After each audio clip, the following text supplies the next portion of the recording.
Licha ya timu bingwa wa kombe la dunia kuonekana akinyanyua kombe halisi wakati wa sherehe za ubingwa, kombe hilo halibaki mikononi mwa mabingwa baada ya mashindano kumalizika. Kwa mujibu wa utaratibu wa FIFA, kombe hilo halisi la kombe la dunia huhifadhiwa katika makao makuu ya shirikisho hilo jijini Zurich na hutolewa tu kwa matukio maalum na rasmi. Baada ya hafla ya kukabidhiwa tuzo kumalizika, FIFA huchukua tena kombe hilo na kulirudisha katika hifadhi yake. Timu inayotoa ubingwa hupewa kombe maalum linalotengenezwa kwa shaba na kupakwa dhahabu baada ya kombe halisi. Sera hiyo imewekwa ili kuhakikisha moja ya alama maalum na muhimu zaidi katika historia ya soka duniani inabaki chini ya uangalizi wa FIFA.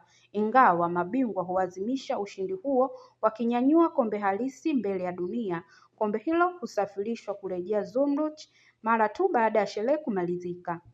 Inaelezwa kombe halisi la dunia lina thamani ya dola za Kimarekani milioni 20 ambazo ni sawa na zaidi ya shilingi bilioni 52 za Kitanzania.